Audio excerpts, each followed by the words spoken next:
कीर्तनाचे भाव या यूट्यूब चॅनलला लाईक, शेअर, सबस्क्राईब करा आणि बेल आयकॉन घंटी दाबायला विसरू नका. गुरुचरणी ठेविता भाव. त्या गुरुच्या चरणावर जर आपण भाव ठेवला तर काय होतं महाराज, त्या भावाचा असा प्रभाव पडतो की त्या भावामुळे आपल्याला काय होतं, देव भेटतो त्या ठिकाणी. गुरुच्या चरणावर जर आपण भाव ठेवला तर जगाच्या मालकाला आपण प्राप्त करून घेऊ शकतो महाराज. पण योगायोगाने जर देवाची भेट आपल्याला त्या ठिकाणी झाली आणि गुरुच्या चरणावर जर भाव नसेल तर ते देव कळणं आपल्याला शक्य नाही महाराज. देव कळणं शक्य. म्हणून तर म्हणतात देव सारावे परते आणि संत पूजावे आरती.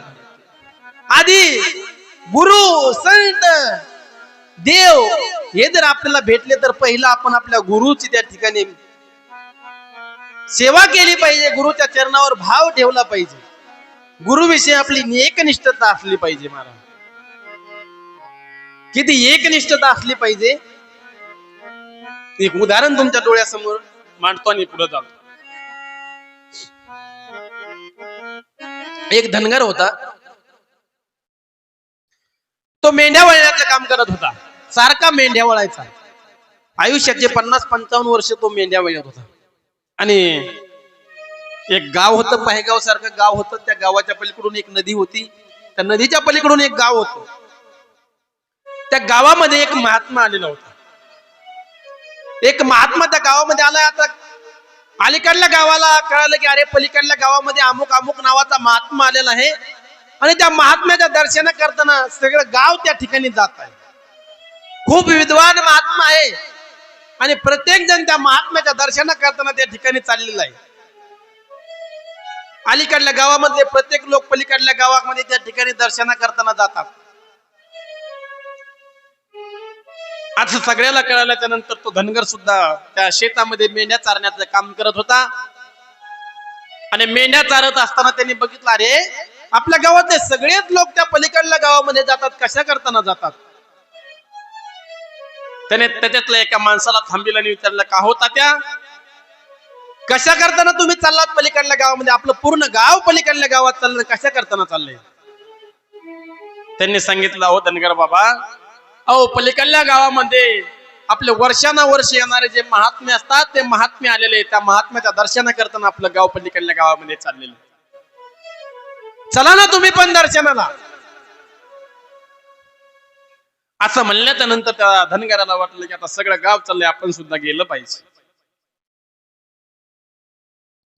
आणि मग त्या तात्या बरोबर ते धनगर सुद्धा त्या महात्म्याच्या दर्शन करताना त्या ठिकाणी गेलेले आहेत.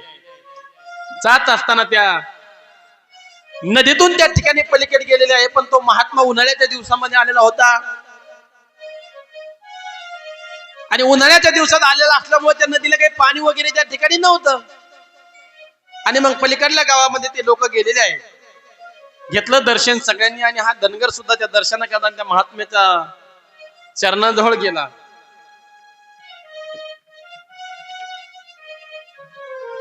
आणि गेल्याच्या नंतर दर्शन घेतलं.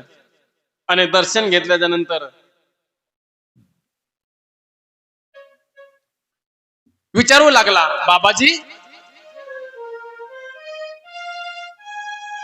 सोबतच्या तात्याने सांगितलं, बाबाजी मी आमच्या गावातला एक धनगर तुमच्या दर्शना करताना आणलाय. असं म्हणल्याच्या नंतर त्या धनगराकडे बघितलं. महाराज असे बलवट तब्येत अशी त्याच्यावाली, अशा मिशा वाढलेल्या, खांद्यावर घोंगडी, हातामध्ये काठी, पिवळी भंडारी कंपाळाला लावलेली, असा बलाढ्य तो धनगर. बघितलं महाराज. आणि बघितल्याच्या नंतर तो धनगर त्या महात्म्याच्या चरणावर दंडवत केला. आणि दंडवत केल्याच्या नंतर त्या महात्म्याला बोलू लागला, कुठालाय रे बाबा तू, कशा करताना आलाय. त्या महात्म्याला तो धनगर बोलू लागला, तू सगळ्या गावाचा गुरु आहे म्हणे. तर याला कधी माहिती नाही भक्ती कशी करावं, काय कसं करावं, महात्म्याशी कसं बोलावं, काय करावं, काहीच माहित नाही. नुसतं मेंढर वळण्याचं काम केलेलं. गुरु आहे म्हणजे तू सगळ्या गावाचा. आणि असं म्हणतात की गुरु केल्याशिवाय माणसाच्या जीवनाला सद्गती त्या ठिकाणी प्राप्त होत नसते. मला सुद्धा तुला गुरु करायचंय म्हणजे. आता त्या महात्म्यानं बघितलं एवढं बलाढ्याचे बलाढ्य शरीर, ते मिशा पिळदार मिशा, खांद्यावर त्या ठिकाणी घोंगडी, हातामध्ये काठी, असा 100-125 किलोचा हा माणूस असा बोलतोय. महाराज तो महात्मा सुद्धा लटलट हालू लागला. गुरु करायचंय मला, तुला गुरु करायचंय म्हणतो म्हणे. असं म्हणल्याच्या नंतर त्या महात्म्याला वाटलं आता नाही म्हणावं तर हा आपल्याला मारेल. महात्म्याने सांगितलं काय गुरु करायचं ना? हो का,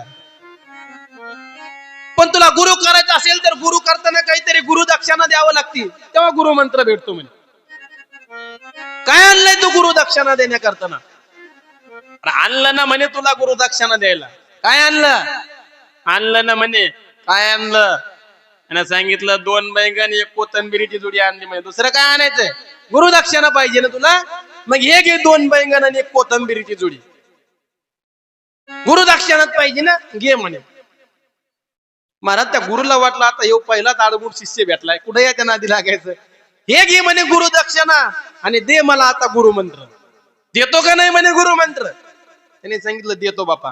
काय गुरु मंत्र? सांग मला गुरु मंत्र. असं म्हणल्याच्या नंतर त्याने सांगितलं तू काय आणलं? त्याने सांगितलं 2 बैंगन 1 कोथिंबीरीची जोडी. जा ह्याच मंत्राचा जप कर म्हणे. 2 बैंगन 1 कोथिंबीरीची जोडी. त्याने सांगितलं बाबा तू काय येडा झाला काय? काय होणार या मंत्राने 2 बैंगन 1 कोथिंबीरीची जोडी? अरे त्याने सांगितलं ह्या मंत्राने तू भवसागर तरुण जाशील म्हणे. त्याला वाटलं याला इथून काढून द्यायचंय. याला जर काढून नाही दिलं तेव्हा आपल्याला मारायला बसलेलं आहे. त्या महात्म्याला वाटलं याला काढून देऊ आपण काहीतरी करून. त्याने सांगितलं तू ही 2 बैंगन 1 कोथिंबीरीची जोडी आणली, या मंत्राचा उच्चार कर, तू भवसागर तरुण जाशील. आणि असं केल्याच्या नंतर तो धनगर महाराज त्या ठिकाणी निघून गेला. आणि निघून गेल्याच्या नंतर महात्म्याला थोडं मोकळं वाटलं. त्याला वाटलं आपण बसलोय आता, आपण इथून निघून गेलं पाहिजे. तो महात्मा तिथून निघून गेला महाराज. आणि निघून गेल्याच्या नंतर महाराज त्या धनगराची श्रद्धा त्या गुरुवर एवढी होती, एवढं एकनिष्ठ त्या ठिकाणी झालेला होता. सारखा त्या 2 बैंगन 1 कोथिंबीरी मंत्राचा त्याने जप चालू केला. सारखा म्हणायच्या 2 बैंगन 1 कोथिंबीर की जोडी, 2 बैंगन 1 कोथिंबीर की जोडी, 2 बैंगन 1 कोथिंबीर की जोडी, 2 बैंगन 1 कोथिंबीर की जोडी. सारखा त्या मंत्राचा टाहो त्याने फोडला महाराज. एवढा टाहो फोडला, एवढा टाहो फोडला. त्या गुरुचं स्मरण अंतकरणामध्ये करायचं आणि त्या मंत्राचा उच्चार करायचा. 2 बैंगन 1 कोथिंबीर की जोडी, 2 बैंगन 1 कोथिंबीर की जोडी. सारखं गुरुचं स्मरण अंतकरणामध्ये करायचं आणि मुखाने 2 बैंगन 1 कोथिंबीर की जोडी मंत्राचा उच्चारण करायचं. सारखं त्या धनगराच्या मुखामध्ये एकच 2 बैंगन 1 कोथिंबीर की जोडी, 2 बैंगन 1 कोथिंबीर की जोडी. आणि त्या गुरुचं अंतकरणामध्ये स्मरण करायचं महाराज. बराचसा काळ त्या ठिकाणी निघून गेला. 1 वर्ष झालं. दुसऱ्या वर्षी पावसाळ्याचे दिवस होते आणि तो महात्मा परत पलीकडल्या गावामध्ये आला. आता पलीकडल्या गावामध्ये आल्याच्या नंतर महाराज परत कळलं अलीकडल्या गावाला की जो महात्मा आपला गुरु आहे तो महात्मा पलीकडल्या गावामध्ये आलाय. त्या महात्म्याच्या दर्शन करताना जायचंय. त्या धनगराला सुद्धा कळलं की महाराज आपला गुरु पलीकडल्या गावात आलाय, त्याच्या दर्शनाला आपल्याला जायचं. पण आता या गावातून पलीकडल्या गावात जायचं. मध्ये नदी आहे, पावसाळ्याचा दिवस आहे. नदी दुतड्या भरून त्या ठिकाणी चाललेली, दुतड्या भरून नदी चाललेली. भरपूर अशा प्रकारचं पाणी नदीला आहे. जाण्या करताना मोठ नाही, रस्ता नाही, काहीच नाही. आता गुरुच्या दर्शनाला जायचं. गुरु आलेला आहे. गावातलं कोणीच गेलं नाही महाराज. जाता येत नव्हता, रस्ता नव्हता, काहीच नव्हता. पण त्या धनगराची त्या गुरुवर निष्ठा होती. अरे माझा गुरु पलीकडल्या गावात त्या ठिकाणी आलेला आहे आणि मी जर माझ्या गुरुच्या दर्शनाला जाऊ शकत नसेल तर माझ्या जीवनाला काय अर्थ आहे? काय अर्थ? काय अर्थ? मी माझ्या गुरुच्या दर्शना करताना त्या ठिकाणी गेलो पाहिजे. आता पलीकडल्या गावामध्ये गुरुच्या दर्शना करताना जायचंय. नदीपर्यंत तो धनगर गेलेला आहे. काय करावं? कसं जावं पलीकडच्या कडीला? कसं जावं पलीकडच्या कडीला? जाण्या करताना तर काही साधन नाही, बोट नाही, जहाज नाही, रस्ता नाही, काहीच नाही. मग पलीकडल्या कडीला कसं जायचं? त्याच्या लक्षात आलं अरे आपल्या गुरुनं आपल्याला मागच्या वेळेस एक मंत्र दिलता म्हणे. कोणता मंत्र? 2 बैंगन 1 कोथिंबीर की जोडी, 2 बैंगन 1 कोथिंबीर की जोडी. अशा प्रकारचा मंत्र आपल्याला आपल्या गुरुनं दिले. आणि गुरुना मंत्र देत असताना सांगितलं बाबा तू जर या मंत्राचा अंतकरणामधून त्या ठिकाणी उच्चार केला तर या मंत्राने तुझा एवढा तू या भवसागरातून तरुण जाशील. अशा प्रकारचं माझ्या गुरुनं मला सांगितलं. जर या मंत्राचा उच्चार केल्याने जर मी भवसागरातून तरुण जात असेल तर या पाण्याहून तरुण जाणं मला काय अवघड असेल? काय अवघड असेल? काय अवघड? या गुरु मंत्रामुळे जर मी भवसागरातून तरुण जात असेल तर या पाण्याहून तरुण जाणं माझ्या करताना काय अवघड आहे? त्या गुरुवर निष्ठा होती महाराज. आणि गुरुवर निष्ठा असल्यामुळे त्याने काय केलं? दुतड्या भरून चाललेली ती नदी भगवंताचं अंतःकरणामध्ये स्मरण केलं. आपल्या खांद्यावरली घोंगडी काढली त्या पाण्यावर टाकली आणि पाण्यावर टाकल्याच्या नंतर महाराज गुरुचं अंतःकरणामध्ये स्मरण केलं आणि गुरुला सांगितले, ओ गुरु, तुम्ही सांगितलं ना या मंत्राचा जर तू उच्चार केला तर तू भवसागरातून तरुण जाशील. मग आता जर भवसागरातून या मंत्रामुळे जर माणूस तरत असेल तर या पाण्यावरून काय तरणार नाही, का तरणार नाही. त्या पाण्यावर घोंगडी टाकली महाराज आणि त्या घोंगडीवर पाय दिला आणि पाय दिल्याच्या नंतर गुरुचं अंतःकरणामध्ये स्मरण केलं आणि घोंगडीला सांगितलं, दो बैंगणी एक जुडी आणि चल रे घोंगडी पहिलं तरी. अशा पल्ले अशा प्रकारचं म्हणल्या बरोबर महाराज एवढं त्या मंत्रामध्ये सामर्थ्य निर्माण झालं की त्या पाण्याहून ती घोंगडी तरुण पलीकडच्या कडीला गेली महाराज. एवढं सामर्थ्य त्या मंत्रामध्ये तयार झालं, एवढं सामर्थ्य मंत्रामध्ये तयार झालं. पलीकडच्या कडीला तो धनगर गेलेला आहे. ती घोंगडी घेतली, झटकली, खांद्यावर टाकली आणि गुरुच्या दर्शना करताना त्या ठिकाणी गेली. आता गुरुच्या दर्शन करताना गेलाय, गुरुना बघितलं, अरे ह्यो बलाढ्य पैलवान आला गड्या. आता काय या हा आपल्याला नक्की मारणार आहे म्हणजे. कारण पहिल्या वेळेस आपण याला काही मंत्र दिला नाही, तंत्र दिला नाही, काहीच दिलं नाही ना. याला काय दिलं आपण, 2 बैंगन एक कोथिंबीर जुडी, हो काय मंत्र आहे का काय म्हण, फक्त याला इथून काढून द्यायचं होतं. देव दिसल्या बरोबर गुरुला घामाला मार. आता मारल्याशी सोडीत नाही म्हणे आपले. ज्याला मारात त्या गुरु जवळ नाही आला का गुरु, चाल म्हणे माझ्या घरी चहा घ्यायला. दर्शन गिर्शन घेतलं गुरुला, म्हणे तू आला ना, चाल माझ्या घरी चहा घ्या.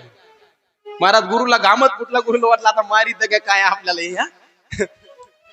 माझ्या घरी चहा घ्यायला चाल म्हणे. ते म्हणे बाबा तुझं घर पलीकडल्या गावामध्ये, पलीकडल्या आणि अलीकडल्या गावामध्ये दोहीच्या मध्ये एक नदी आहे. ती नदी दुतड्या भरून चाललेली आहे. जाण्याकरता आपल्याजवळ काही साधन नाही. तू कसा आला अलीकडल्या गावामध्ये. त्यांनी सांगितलं, गुरु तू एका येडा आहे का काय म्हणे, का पागल झाला. अरे तू तर मला सांगितलं ना म्हणे मागच्या बारी या मंत्राचा उच्चार कर, या मंत्राचा उच्चार जर केला तर तू भवसागर तरुण जाशील. त्याच मंत्राचा उच्चार केला म्हणे मी या पाण्याहून तरुण आलो म्हणे. असं म्हणल्याच्या नंतर महाराज गुरु तर चक्रच आली त्याला डायरेक्ट. अहो काय मंत्र आहे का काय म्हणे, आली का चाल म्हणे तुला मी तसाच तरुण नेतो म्हणे मी. आता त्याला वाटलं आता एक चालेल काय, पण नक्की पाण्यात नेऊन आपल्याला मारणार म्हणे. गुरु काय लटलट हालायला लागला महाराज. पण त्याने सांगितलं, चाल माझ्या तुझ्या मंत्राचं जेवढं सामर्थ्य आहे की मी त्यांना देऊन तरुण आलो तुला नेणार नाही का महाराज. चाल म्हणल्याबरोबर त्याला वाटलं जर नाही गेलं तर इथंच मारायला बसले आपल्याला, कुठंतरी मरणच आहे ना, इथं मेल्यापेक्षा पाण्यात जाऊन मरू म्हणजे काय अर्थ नाही. आणि मग गुरु निघला बाबा महाराज त्या नदीच्या काठावर आला. नदीच्या काठावर आल्याच्या नंतर महाराज गुरुचा भाव अंतःकरणामध्ये प्रगट केला. साक्षात मनोभावे गुरुचं दर्शन केलं. ती घोंगडी घेतली, खांद्यावरली पाण्यावर टाकली. पाण्यावर टाकल्याच्या नंतर त्या गुरुला त्या घोंगडीवर उभा केलं. स्वतः उभा राहिला, घोंगडीला त्या ठिकाणी बोध केला, दो बैंगन एक कोथमीर की जुडी, चल रे घोंगडी पहिलं तिडी. असं म्हणल्या बरोबर गुरुला आणि शिष्याला घेऊन घोंगडी पलीकडच्या कडीला गेली महाराज. आणि मग गुरुला साक्षात्कार, गुरु पलीकडच्या कडीला गेल्या बरोबर महाराज त्या धनगराच्या चरणावर डोकं ठेवलं आणि सांगितलं, वा तुझ्यासारखा माणूस या जगामध्ये बघितलं ना. किती श्रद्धा असावी गुरुवर, किती निष्ठा असावी. इतकी निष्ठा त्या धनगराची त्या गुरुवर होती. कसल्याच प्रकारचा मंत्र असलेला तो सुद्धा मंत्र झाला मला, तो सुद्धा सिद्ध झाला. का? कारण त्याची त्या गुरुवर तेवढी एकनिष्ठता होती, भाव होता. तसं गुरुवर एकनिष्ठता, एक भाव ठेवण्याकरता गुरुग्रह गये पठन गुराये. माझा राम प्रभू धनुर्विद्या शिकण्याकरताना त्या ठिकाणी गुरुच्या घरी जातात. आता बराचसा काळ त्या ठिकाणी निघून गेलेला आहे. धनुर्विद्या शिकल्याच्या नंतर एक दिवस राम लक्ष्मण त्या ठिकाणी अयोध्येमध्ये येतात. पण आता त्या अयोध्येमध्ये एक दिवस असा झाला की तिकडे विश्वामित्राचा यज्ञ चालू होता आणि बराचसा काळ त्या ठिकाणी यज्ञ चालू असताना विश्वामित्राचा यज्ञ काही त्या ठिकाणी परिपूर्णतेला जात नव्हता. यज्ञ काही परिपूर्णतेला जात नव्हता. यज्ञ चालू झाला की सुबाहू आणि मारीची नावाचे राक्षस यायचे आणि यज्ञाचा विध्वंस करून टाकायचा. विश्वामित्राजीने यज्ञ चालू केला की सुबाहू आणि मारीच नावाचा 2 राक्षस यायचे, यज्ञाचा विध्वंस करून टाकायचा. बराचसा काळ त्या ठिकाणी यज्ञ चालला पण यज्ञ काही परिपूर्णतेला गेला नाही. मग विश्वामित्राच्या लक्षात आलं की जगाचा मालक असलेला प्रभू रामचंद्र, त्या प्रभू रामचंद्राने अयोध्येमध्ये अवतार धारण केलेला आहे. आता काही जरी झालं तर आपल्याला यज्ञ जर परिपूर्णतेला न्यायचं असेल तर जगाच्या मालकालाही ताणावं लागेल. आणि असं म्हणल्याच्या नंतर विश्वामित्रजी त्या ठिकाणी अयोध्येच्या राजमहालाकडे आले. राजमहालाकडे आल्याच्या नंतर दशरथाला त्या ठिकाणी भेटली आणि दशरथाला भेटल्याच्या नंतर दशरथजीने बघितलं, अरे विश्वामित्रजी संत महात्मे आपल्या राजमहालात येतात त्यांचा यथोपचार त्या ठिकाणी पूजा वगैरे केली, त्यांना बसण्या करताना आसन टाकलं, सगळी यथा सांग पूजा वगैरे झाली. आणि झाल्याच्या नंतर मग दशरथजीने विचारलं, बाबाजी कस काय येणं केलं, का आला? त्यावेळेस विश्वामित्रजीने सांगितलं, दशरथ राजे बराचसा काळ झालाय मी त्या ठिकाणी यज्ञ करतोय, पण माझा यज्ञ काही यथा सांग परिपूर्णतेला जात नाहीये. यज्ञाचा त्या ठिकाणी प्रारंभ झाला की सुबाहू आणि मारीत नावाचे राक्षस येतात, यज्ञाचा विध्वंस करून टाकतात आणि निघून जातात. कितीतरी वर्ष झाले मी यज्ञ परिपूर्णतेला नेण्याचा प्रयत्न करतोय, पण माझा यज्ञ काही परिपूर्णतेला जात नाहीये. सुबाहू आणि मारीत नावाचे राक्षस येतात, यज्ञाचा विध्वंस करून टाकतात. काय करावं? मला यज्ञ परिपूर्णतेला नेण्याकरताना तुझा राम पाहिजे. राम पाहिजे म्हणण्याबरोबर महाराज दशरथ राजा उठून ताट दिशी उभा. बाबा काय मागतात तुम्ही? हो दशरथा, मला यज्ञ परिपूर्णतेला नेण्याकरताना तुझा राम पाहिजे. नाही देऊ शकत बाबा मी तुम्हाला राम, नाही देऊ शकत. अहो कितीतरी वर्षाच्या नंतर यज्ञ करून मला मुलगा झालाय, आणि तो मुलगा मी तुमच्या हवली करू? आणि तो काय तुम्ही एखाद्या राजगादीवर बसायला थोडा चालवलाय? राक्षस मारण्याकरताना चालवलाय ना. यज्ञ करून माझा मुलगा झालेला आहे, मी माझा राम नाही देऊ शकत. त्यावेळेस विश्वामित्राला राग आला. विश्वामित्राने सांगितलं, दशरथा कोणासोबत बोलतोय जरा विचार केलाय का? विश्वामित्र म्हणतात मला विश्वामित्र, जरा विचार करून माझ्याशी बोल. आणि तुला जर विश्वामित्र माहित नसेल तर तुझ्या पूर्वजांना विचार, विश्वामित्र म्हणजे कोण आहे?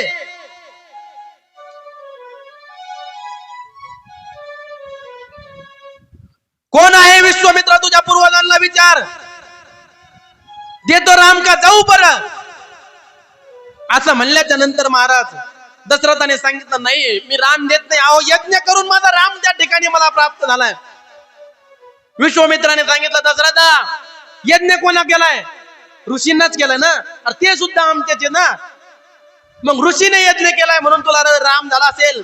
तुला जर 4 मुलं झाले असेल तर त्यातला एक मुलगा यज्ञ करताना देण्याकरता तुला काय अडचण? काय अडचण? ऋषी मुनींना यज्ञ करून तुला 4 मुलं झाले, त्या 4 मुलातून एक मुलगा जर तू ऋषी मुनीच्या संरक्षणा करताना देत नसेल तर धिक्कार आहे तुझ्या जीवनावर. देतोय तुझा राम का जाऊ परत? असं म्हणल्याच्या नंतर विश्वामित्र महाराज 2-3 पावलं मागे सरकले, ताड ताड ताड ताड रागाच्या भरात मागे गेले आणि सांगितलं, दशरथा बघ मी मागत चाललोय, जाऊ का कसा सांग? आणि तुला जर विश्वामित्र माहित नसेल तर तुझ्या पूर्वजांना विचार, विश्वामित्र म्हणजे कोण आहे? असं म्हणल्याच्या नंतर महाराज वशिष्ठ गुरुदेव समोर आले आणि समोर आल्याच्या नंतर सांगितलं, बाबा आता कदाचित मी इथं नव्हतो पाहिजे, पण मी इथं आहे ना. तुम्ही या ठिकाणी विश्वामित्राला अपमानित करून त्या ठिकाणी जाऊ देऊ नका. कारण अपमानिली अतिथी आणि नेसुकृताची संपत्ती. जर आपल्या घरून एखादा अतिथी जर अपमान करून गेला तर महाराज आपलं पुण्य त्या ठिकाणी घेऊन जात असतो. अपमानिली अतिथीने सुकृताची संपत्ती. म्हणून आपल्या घरी आलेल्या अतिथीचा कधी अपमान करायचा नसतो, कधी अपमान करायचा. आपल्या पद्धतीने होईल तेवढा त्याचा येता उपचार पूजा करायची असते, मान करायचा असतो, सन्मान करायचा असतो. पण आपल्या घरून आलेला अतिथी कधी विनमुख त्या ठिकाणी गेला, त्याचा अपमान कधी होता कामा नये. जर त्याचा अपमान झाला तर तो पुण्य त्या ठिकाणी अपमानिली अतिथीने सुकृताची संपत्ती पुण्य त्या ठिकाणी घेऊन जात असतोय. आणि विश्वामित्र जर आपल्या या ठिकाणी अयोध्येच्या महालातून जर अपमान करून जात असेल तर आपलं पुण्य घेऊन जाणार. जाऊ देऊ नका, देऊन टाका राम, देऊन टाका. दशरथ राजाला असं सांगितलं. नंतर वशिष्ठ गुरुदेवाने सांगितलं देऊन टाकाला. दशरथ राजे पळत विश्वामित्राकडे गेले, पाय धरले आणि सांगितलं, बाबा जा घेऊन जा, घेऊन जा. म्हणल्याच्या नंतर महाराज आता त्या ठिकाणी रामप्रभूला निर्णय करताना विश्वामित्र आलेले आहेत. आता विश्वामित्राला रामप्रभूला त्या ठिकाणी घेऊन जाणार. छोटस बालक त्या ठिकाणी यज्ञाचा संरक्षण करण्याकरता जाणार आहे. त्या अयोध्येमध्ये सगळीकडे रडारड चालू झाली. महाराज यज्ञ करून रामप्रभूचा जन्म झालेला.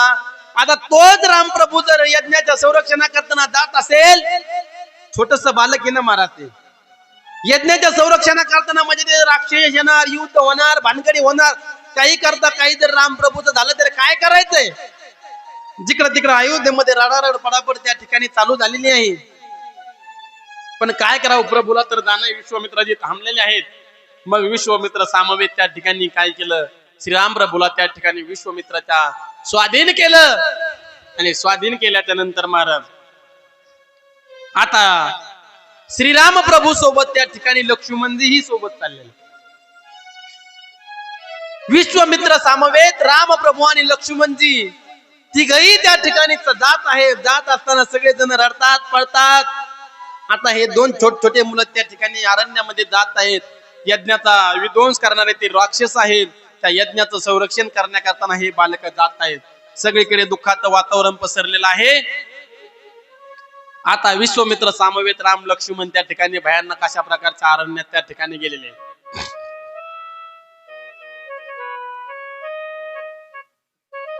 भयानक अशा प्रकारच्या अरण्यामध्ये विश्वामित्र सामवेद राम आणि लक्ष्मणजी जातात. विश्वामित्र समोर, त्यांच्या पाठीमागे राम, त्यांच्या पाठीमागे लक्ष्मणजी, असे तिघही चालतात. भयानक अशा प्रकारचा अरण्य लागला आणि त्या अरण्यामधून अचानक आवाज आला, रुको, कोण है, कहा जा रे, रुको रुको रुको, मैं बोलती रुको, कहा जा रे, रुको. असं म्हणल्याच्या नंतर महाराज ती राक्षसीन त्या ठिकाणी त्या अरण्यातून ओरडू लागली, बहुत दिन से भूखी हूं बेटे, बहुत दिन से भूखी हूं, कौन है आप, कहाँ जा रहे, मैं बहुत दिन से भूखी हूँ, मैं अब तुमको छोड़ती नहीं, खाऊंगी मैं तुमको, खाऊंगी मैं तुमको, रुको, बहुत दिन से भूखी हूँ. अशा प्रकारचा आवाज आला. अशा प्रकारचा आवाज आला. हा हा हा हा प्रकारचा हाहाकार त्या राक्षसीने त्या ठिकाणी केला. ताटिका नावाची राक्षसीन होते. हा हा हा प्रकारचा आवाज येऊ लागला अरण्यामधून, रुको, बहुत दिन से भूखी हूँ, बहुत दिन से भूखी हूँ, मैं तुमको छोड़ती नहीं, रुको, मैं तुमको छोड़ती नहीं. अशा प्रकारचा आवाज आला. आता विश्वामित्र तटस्थ त्या ठिकाणी झाले, रामप्रभू शांत त्या ठिकाणी झालेले. पण लक्ष्मणाला राग अनावर झाला आणि लक्ष्मणाने सांगितलं, कोण आहे, ये समोर खाण्या करताना, ये समोर खाण्या करताना. आणि असं म्हणल्याच्या नंतर महाराज ती ताटिका नावाची जी राक्षसीने ती समोर आली. हाहाकार नाचवला, खाऊन टाकते, सोडित नाही, किती दिवस झाले भुकी, आता मी तुम्हाला सोडणार नाही. अशा प्रकारचं अनावर त्या ठिकाणी झाला. आता लक्ष्मणजीला राग त्या ठिकाणी आलेला आहे. आणि मग विश्वामित्र सांगतात की, प्रभू राम, लाव धनुष्याला बाण आणि कर या ताटिकेचा वध. असं सांगितल्याच्या नंतर प्रभू रामचंद्राने सांगितलं, गुरुदेव, मैं गुरुदेव की आज्ञा मानता हूं, लेकिन एक बात बोलो, हमारी रघुकुल की रीत है, हम स्त्रियों पर कभी हत्यार नहीं चलाते, स्त्रियावर कधी आम्ही आमचा हत्यार चालवत नाही. आमची रघुकुलाची रीत आहे, आम्ही कधी आमच्या धनुष्य स्त्रियावर चालत नाही. कधीच आम्ही आमचा हत्यार स्त्रियावर चालत नाही, ही आमच्या रघुकुलाची रीत आहे. पण त्यांनी सांगितलं, बाळा, रघुकुलाची रीत जरी असेल तरी तुमच्या रघुकुलाची रीत ही नाही का की पित्याचं वचन मानायचं, ही रीत नाही का रघुकुलाची. आले मग अयोध्येच्या महालातून निघताना दशरथ राजाने काय सांगितलं तुम्हाला, बेटा हो, आजपासून विश्वामित्र हे तुमचे पिताश्री आहे. आणि मग पिताश्रीचे शब्द मानणे ही तुमची रीत नाही का, सांगा ना, ही रघुकुलाची रीत नाही का. त्याने सांगितलं, ती सुद्धा रघुकुलाचीच रीत आहे, पण काय करावं, आम्ही स्त्रियावर हत्यार चालवत नाही. त्याने सांगितलं, पिताश्रीची आज्ञा म्हणून तुम्हाला चालवावं लागेल. त्या ठिकाणी नावाची राक्षसीन आता खाऊन टाकणार. तेवढ्यात रामप्रभूने आपल्या भात्यामधून बाण काढा धनुष्याला लावला आणि सण दिशी त्या ताटिकेच्या दिशेने सोडला. आणि एका बाणामध्ये त्या ताटिकेचा वध त्या ठिकाणी करून टाकलेला आहे. आता ताटिकाचा वध त्या ठिकाणी केलेला आहे. विश्वामित्राचा यज्ञाचा आरंभ त्या ठिकाणी पुढे गेल्याच्या नंतर विश्वामित्राचा यज्ञाचा आरंभ त्या ठिकाणी झालेला आहे. राम लक्ष्मणजी यज्ञाचा रक्षण करण्याकरता त्या ठिकाणी आलेले आहेत. ताटिका नावाच्या राक्षसीने वध केला. पुढे गेल्याच्या नंतर विश्वामित्रजीने त्या ठिकाणी यज्ञाचा आरंभ केला. आता राम लक्ष्मणजी यज्ञाचा संरक्षण करण्याकरता त्या ठिकाणी उभे आहेत.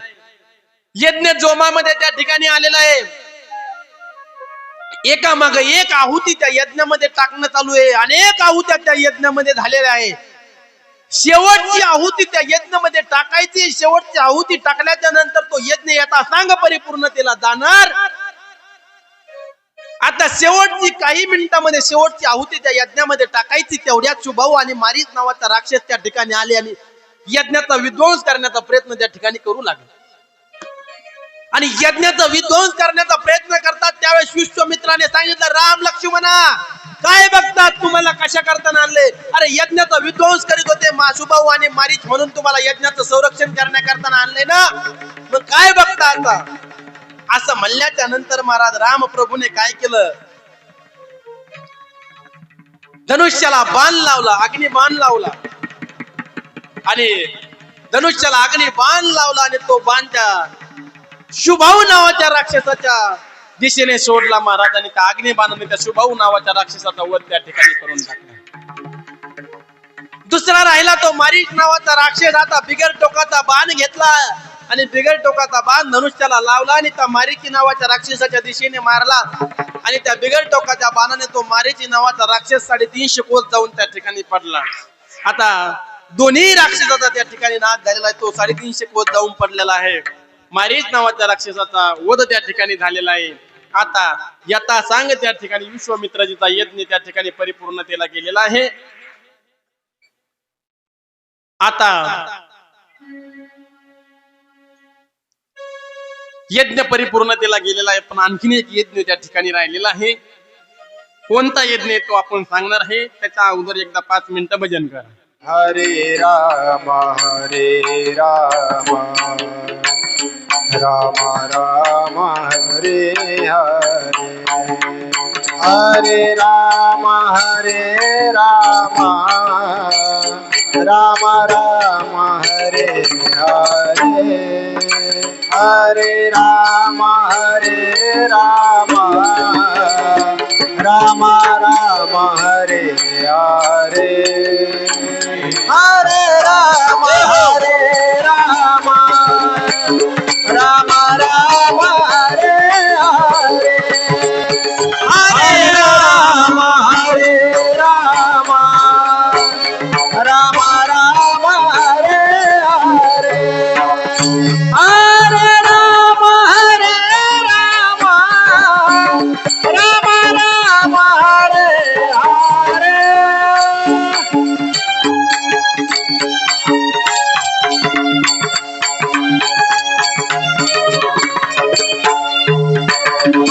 राम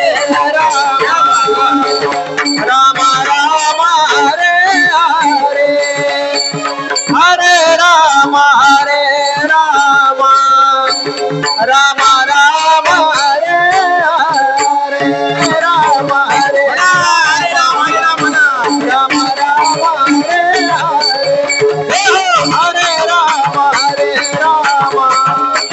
राम राम हरे हरे।